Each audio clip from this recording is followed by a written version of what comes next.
대한민국 근현대사를 성경적 세계관으로 알리고 전하는 대한역사문화원의 한국 근현대사 바로 알기 특강입니다. 자유를 위해 부름받은 사람 세 번째 이야기. 대한민국 건국의 밑그림 기독교 입국론입니다. 한성 감옥에서 이승만은 철저한 지도자 훈련 코스를 이수하는 중입니다. 그 시작이 기독교 개종이죠. 이 놀라운 사건 이후 이승만은 세상을 보는 안목이 달라졌습니다. 그리고 그의 꿈도 완전히 달라졌죠. 주자 성리학의 가르침이 세상 전부인 줄 알던 어린 시절, 충신이 되는 것이 그의 꿈이었다면 기독교인이 되고 난 후 그의 꿈은 너무나 위대한 것으로 바뀌어 있었습니다. 그것은 바로 하나님의 말씀대로 통치되는 위대한 나라, 그리고 자유와 평등이 지배하는 나라에 대한 꿈이었죠. 이승만의 이 꿈이 바로 기독교 입국론입니다. 한마디로 기독교가 기본이 되는 새 나라를 건국하자는 것이죠. 당시 대한제국은 유교적 세계관이 지배하는 나라였습니다. 나라가 망해가면서도 여전히 신분제의 벽을 넘지 못하고 무능하고 욕심 많은 왕에 정직한 척하지만 썩어 있는 선비들, 그리고 나라에 대해서는 무관심한 백성들, 이런 조건들이 모여 멸망이 코앞에 닥친 상태였습니다. 이런 상황에서 이승만은 하나님의 말씀대로 통치되는 나라와 자유와 평등이 지배하는 나라에 대한 꿈을 글로 정리하기 시작합니다. 그가 기독교 입국론의 당위성을 주장한 첫 번째 글이 바로 1903년 9월 우리나라 최초의 신학 잡지인 신학월보에 기고한 두 가지 편벽됨이라는 논설입니다. 이 글의 주제를 한 문장으로 요약하자면 거룩한 그리스도인은 거룩한 국민이 된다입니다. 두 가지 편벽됨의 내용의 일부를 살펴보겠습니다. 사람의 극히 어려운 지경은 곧 하나님이 감화시킬 기회라 하나니, 비교하건대 논고에 물이 마르고 뜨거워 고기가 살 수 없게 된 후에야 스스로 새 물길을 얻어 강과 바다를 찾아갈지라. 이 세상은 우리의 잠시 사는 논고물이라. 다소 태평 안락한 데 사는 사람들도 바다같이 영원히 마르지 않을 생수를 찾기에 게으르지 않건대, 하물며 이 물이 마르고 흙탕되는 도탄 중에 들어 어찌 새 물줄기를 찾지 아니하리요. 옛날 문체라서 다소 이해하기가 쉽지는 않습니다. 사람에게 오는 위기가 하나님을 만날 가장 적기라는 말로 시작하는 이 문장은 논에 사는 물고기를 비유로 위험에 처한 사람이 어떻게 해야 할 것인지를 말하고 있습니다. 논에 물이 마르기 시작하면 물고기는 본능적으로 물이 많은 곳으로 이동하게 됩니다. 이 세상도 마치 그와 같아서 위기에 처해 있는 사람이라면 당연히 살 길을 찾아야 하지 않겠는가라는 말이죠. 그러면서 그 살 길이 바로 예수교, 즉 기독교라고 말합니다. 대한 사람의 새 물줄기는 예수교회라. 이 교회가 날로 흥왕함은 더 말할 것 없으려니와 아직까지도 저 불쌍한 사람들을 다 기회를 주어 우리와 같이 생활샘으로 나오지 못하게 함은 실로 다 우리 믿음이 부족함이요 사랑이 부족함이라. 지금 나라가 도탄에 빠진 상황에 백성들의 살 길이 기독교라는 것을 아는 기독교인들이 죽어가는 동포에게 살 길을 알려주지 않는다는 것은 믿는 자들의 믿음이 부족하고 사랑이 없기 때문이라고 말하고 있습니다. 그러니 적극적으로 대한제국 백성에게 자신이 믿는 하나님을 알리라는 것입니다. 어떻게 기독교가 대안을 살릴 새 물줄기가 될 수 있을까요? 하나님은 하나님의 백성들에게 세상에서 소금과 빛처럼 행동하라고 하시기 때문입니다. 소금과 빛이 된다는 것은 적재적소에 필요한 존재가 되는 것, 더 나아가 나를 통해 세상을 이롭게 하는 삶을 사는 것입니다. 이것이 바로 기독교 정신입니다. 하나님은 당신의 백성에게 정직과 성실을 요구하시고 사랑과 희생을 요구하십니다. 때문에 당시 나라의 위기를 나 몰라라 하는 백성들이 그리스도인이 된다면 나라를 위해 소금과 빛의 역할을 하는 백성이 많아질 것이기 때문이죠.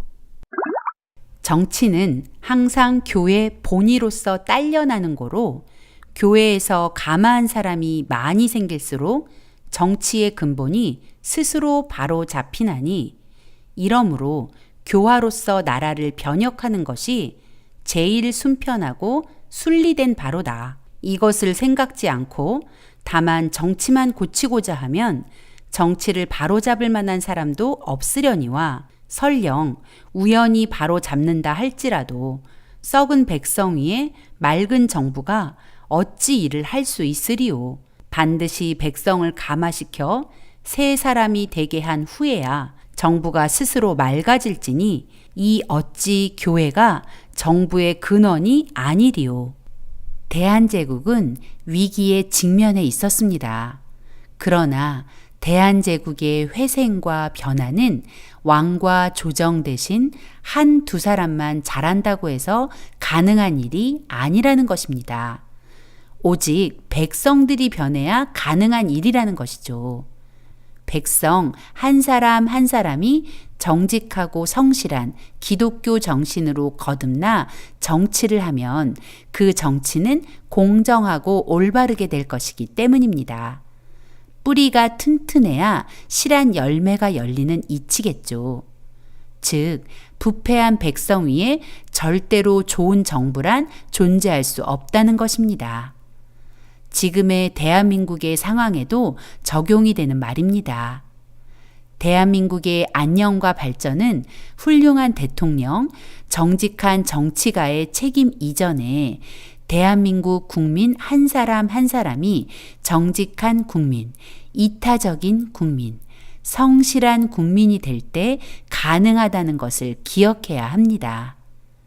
기독교인이 된다는 것은 하나님의 법에 순종하는 거룩한 성도가 되는 것이고 그 거룩한 성도가 대한민국의 거룩한 국민이 되어 나라를 살리고 국민을 살릴 신의 한 수라는 것을 이승만은 말하고 있는 것입니다. 그리고 같은 해 11월 이승만은 신학월보에 교회 경략이라는 글을 기고해 더 구체적으로 기독교 입국론에 대해 이야기합니다. 거룩한 성도로 거듭난 백성은 이제 힘을 합하여 이 위기를 극복하고 영국, 미국과 같은 나라가 되어야 한다고 말합니다. 당시의 사람들이 들었다면 허풍쟁이 같다고 생각할 말입니다. 영국과 미국이 어떤 나라입니까? 그 당시 전 세계 나라 중 1, 2위의 강대국이었습니다. 대한제국은 어떤 수준이었을까요? 중간이라도 되었을까요? 아니죠. 형편없이 가난하고 세계 정세에도 어두워 러시아와 일본이 대안을 서로 차지하겠다고 으르렁거리는 틈바구니에서 어찌할 바를 모르고 있었죠. 나라가 이 지경인데 세계 1등 국가를 꿈꾼다는 것이 어떻게 가능했을까요? 더구나 이승만은 지금 왕좌에 앉아 있는 것이 아니라 한성 감옥에서 종신형을 선고받고 수감된 상황이었다는 것이 더 우리를 놀라게 하는 대목이죠. 자신의 석방과 생명을 걱정해야 하는 처지에 세계 1등 국가를 만들겠다는 생각은 도대체 어떻게 나온 것일까요? 네, 바로 하나님께로부터입니다. 그래서 이승만은 자신에게 꿈을 주신 하나님을 신뢰하며 우리 민족이 세계 1등 국가가 되어 우리가 받아 누린 자유를 세계 각국에 대한선교사를 파송하여 나누는 나라가 될 것을 천명한 것입니다. 이승만의 이 말을 정리해 보면 선진한국, 선교한국입니다. 그가 말하는 선진한국은 단순히 잘 먹고 잘 사는 경제적 풍요만을 뜻하는 것이 아닙니다.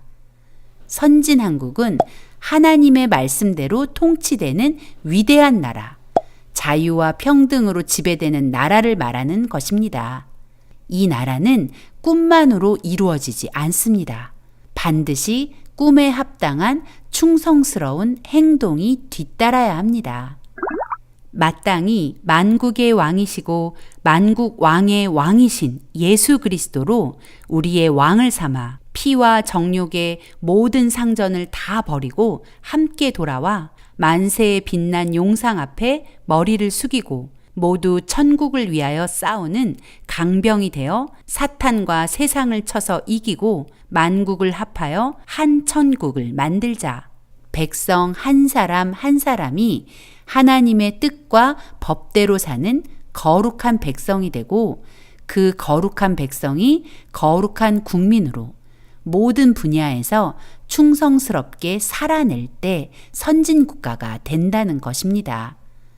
그래서 이승만은 대한제국 백성에게 새 나라를 건국할 용사가 될 것을 호소하는 것입니다. 놀랍게도 1903년 8월 한성감옥 밖 원산에서도 우리 민족의 구원을 위한 하나님의 놀라운 계획이 실행되고 있었습니다. 1903년 8월 24일 원산의 남산동 교회에서 놀라운 부흥의 역사가 일어나 그 부흥의 불길이 원산과 그 일대 지역으로 퍼져가고 있었습니다. 이 원산 부흥은 로버트 하디 선교사로부터 시작되었습니다. 로버트 하디 선교사는 의료 선교사이자 목회자로 조선의 자유를 선포한 선교사입니다. 하디 선교사가 조선에 와 오랫동안 열심히 사역했지만 도통 변화가 없었습니다. 오히려 늘 실패를 경험해야 했죠. 하디 선교사의 마음은 점점 조선 사람에 대한 원망으로 가득해졌습니다. 조선 사람들은 게으르고 형편없는 사람들이야. 조선 사람들 때문에 나의 사역이 실패한 거야.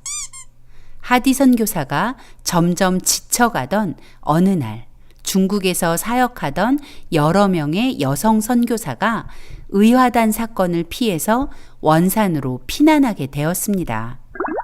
여성 선교사들은 원산에서 머물며 기도 부흥 집회를 계획하고 말씀을 전할 강사로 로버트 하디 선교사를 초청하게 되었죠.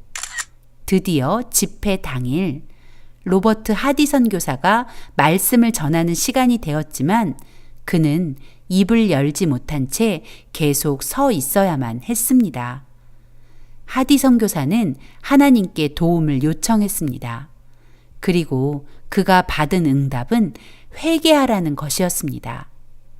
너의 죄 때문에 조선 사람들이 하나님을 바라보지 않는 거였어. 네가 회개해야 해. 하디 선교사는 즉시 하나님 앞에 회개했습니다. 특별히 자신의 교만과 우월의식, 그리고 조선 사람을 존중하지 못한 죄 등을 아주 구체적으로 하나님과 그 자리에 모인 동료 선교사들 앞에서 고백한 것입니다.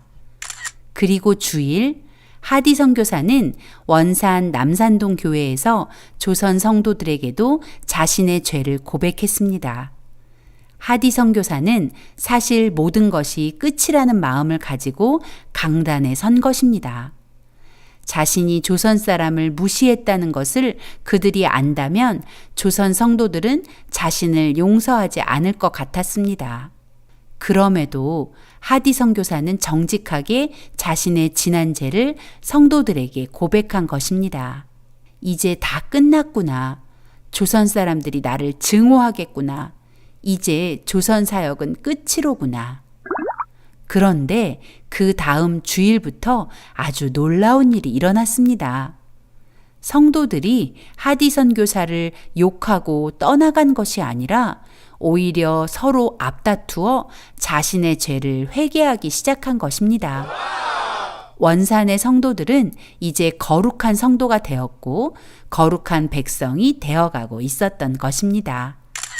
대안은 새로운 물줄기 기독교를 받아들여야 한다는 외침처럼 조선의 사람들이 거룩한 성도가 되고 나라를 새롭게 할 거룩한 백성이 되는 그 거룩한 일이 이미 원산에서 시작되고 있었던 것입니다. 원산의 이 놀라운 부흥의 불길은 장차 1907년 평양 대부흥까지 이어지고 조선 백성들을 점점 거룩한 백성으로 바꾸어 갔습니다. 사람의 눈으로 역사를 보면 우연이라고밖에 말할 수 없지만 하나님의 눈으로 역사를 보면 이승만의 기독교 입국론의 위대한 꿈과 원산 대부흥은 하나님의 정확한 섭리라는 것을 알게 됩니다. 이렇게 조선 구원 프로젝트가 하나님의 인도하심에 따라 진행되고 있는 과정에서 1904년 러일 전쟁이 발발합니다. 러일 전쟁은 어느 날 갑자기 일어난 전쟁이 아닙니다. 이미 오래전부터 예견되던 전쟁입니다.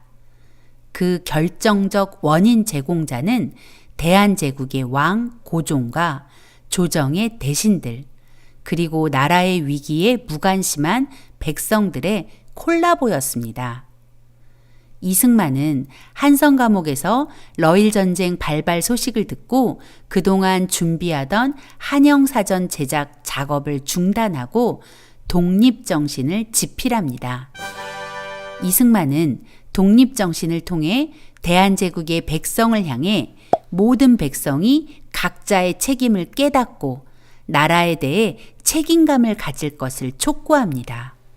만약 그 책임을 다하지 못하면 나라를 잃게 될 것이라고 경고하며 스스로 독립에 대한 굳은 의지가 있어야 나라의 독립을 지킬 수 있다며 백성 각자의 독립정신을 요구하고 있습니다.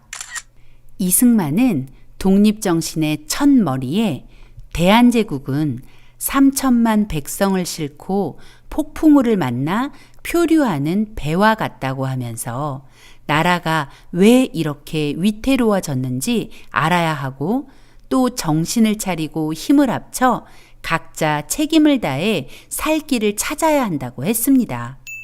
대안은 3천만 백성을 싣고 폭풍우 몰아치는 바다 위에 표류하는 배, 생사와 나라의 존망이 위급한 지경이다. 모두 나라를 구하기 위해 나서야 한다. 위태함과 그 이유를 분명히 알아야 한다. 이승만은 이 위급함에서 벗어나기 위해 백성 각자의 독립정신을 강조하는 것입니다. 그리고 결론으로 독립을 지키기 위해 반드시 지켜야 할 6대 강령을 발표하여 대한제국 백성들이 실천하기를 촉구합니다. 6대 강령을 살펴보겠습니다. 첫째, 우리는 세계에 대해 개방해야 한다. 둘째, 새로운 문물을 자신과 집안과 나라를 보전하는 근본으로 삼아야 한다. 셋째, 외교를 잘해야 한다. 넷째, 나라의 주권을 소중히 여겨야 한다. 다섯째, 도덕적 의무를 소중히 여겨야 한다. 여섯째, 자유를 소중히 여겨야 한다는 내용입니다. 그리고 이렇게 결론을 맺습니다. 세계 문명국 사람들이 기독교를 사회의 근본으로 삼고 있으며 그 결과 일반 백성들까지도 높은 도덕적 수준에 이른 것이다. 지금 우리나라가 쓰러진 데서 일어나려 하며 썩은 곳에서 싹을 틔우고자 애쓰고 있는데 기독교를 근본으로 삼지 않고는 온 세계와 접촉할지라도 참된 이익을 얻지 못할 것이다. 신학문을 아무리 열심히 배워도 그 효력을 얻지 못할 것이며 외교를 위해 아무리 힘써도 돈독한 관계로 발전하지 못할 것이다. 나라의 주권을 소중히 여겨도 서양의 앞선 나라들과 대등한 지위에 이르지 못할 것이며 도덕적 의무를 존중해도 사회 기풍이 한결같지 않을 것이며 자유를 소중히 여겨도 자유의 한계를 몰라 어려움에 직면할 것이다. 그러므로 우리가 기독교를 모든 일의 근원으로 삼아 자기 자신보다 다른 사람을 위해 일하는 자가 되어 나라를 한마음으로 받들어 우리나라를 영국과 미국처럼 동등한 수준에 이를 수 있도록 최선을 다해야 할 것이다. 독립정신은 모두 50개의 주제로 구성되어 있습니다. 이 책에서 이승만은 독립과 관계된 다양한 내용들을 정리해 놓았습니다. 조선을 둘러싸고 있는 주변 정세, 일본과 러시아, 중국의 의중, 어떻게 하면 우리 민족이 살아남을 수 있는지, 그리고 애국심의 중요성과 나라가 망하면 백성도 그 화를 면할 수 없기에 목숨을 걸고 나라를 지키자고 호소했습니다. 또 우리 민족이 민주주의로 전향할 것과 서양 문물을 배우고 실력을 키워서 부강한 나라를 만들자는 내용입니다. 그러나 기독교를 이 모든 일의 근본으로 삼지 않는다면 우리가 원하는 목적을 이룰 수 없다는 것을 선지자처럼 선포한 것입니다. 즉, 독립정신이 강조하는 결론은 우리가 나라의 위기에 책임을 지고 나라를 지켜내기 위해서 우리는 동양 최초의 기독교 국가를 만들어 선진왕국과 선교왕국의 사명을 감당해야 한다는 것입니다. 1904년 쓰여진 이승만의 독립정신은 오늘의 우리에게도 여전히 유효합니다. 대한민국 역시 아주 위험한 지경에 처해 있습니다. 이 위기는 어떤 특정한 사람만의 책임이 아닙니다. 바로 나의 책임이라는 것을 인정해야 합니다. 그리고 대한민국 국민으로서의 책임감과 사명감을 가져야 합니다. 그리고 그 사명감은 거룩한 하나님의 백성이 될 때만 감당할 수 있다는 것을 기억해야 합니다. 한성 감옥에서 이승만이 꿈꾼 기독교 입국론의 위대한 꿈은 어떻게 되었습니까? 그 꿈은 절대 허망한 꿈이 아니었습니다. 그 위대한 꿈은 오늘의 대한민국을 만들었습니다. 경제적으로만 봐도 2018년 현재 대한민국은 1인당 GNI가 세계 11위나 되는 나라입니다. 대한민국 국적을 가진 사람이 1년 동안 벌어들인 수입의 1인당 평균이 3,478달러, 원화로 환산하면 3,478만 원인 나라가 된 것이죠. 그러나 안타깝게도 2022년 현재 우리나라의 1인당 GNI는 13단계 하락한 24위입니다. 선진왕국 대한민국은 세계 각국의 선교사를 파송해서 우리가 받아 누리는 자유를 다른 나라에 전달하는 선교한국의 꿈도 이루었고, 이제 우리에게 남은 사명은 북한의 자유를 선포하고 북한에 억류된 우리 형제와 자매를 자유케 하는 것이죠. 이승만은 한성 감옥에서 기독교가 무엇이고 민주주의가 무엇인지 확실하게 이해했습니다. 기독교는 자유민주주의의 핵심 가치라는 것, 또 자유민주주의는 기독교의 정치적 표현이라는 것이죠. 이승만의 기독교 입국론은 대한민국 건국의 밑그림이라는 사실, 기독교 입국론의 핵심은 거룩한 성도가 거룩한 국민이 된다는 것. 그리고 그 거룩한 국민이 하나님의 말씀대로 통치되는 나라를 위해 각자의 맡은 바 사명을 감당할 때 자유를 누리고 그 자유를 확산할 수 있다는 것을 잊지 말아야겠습니다.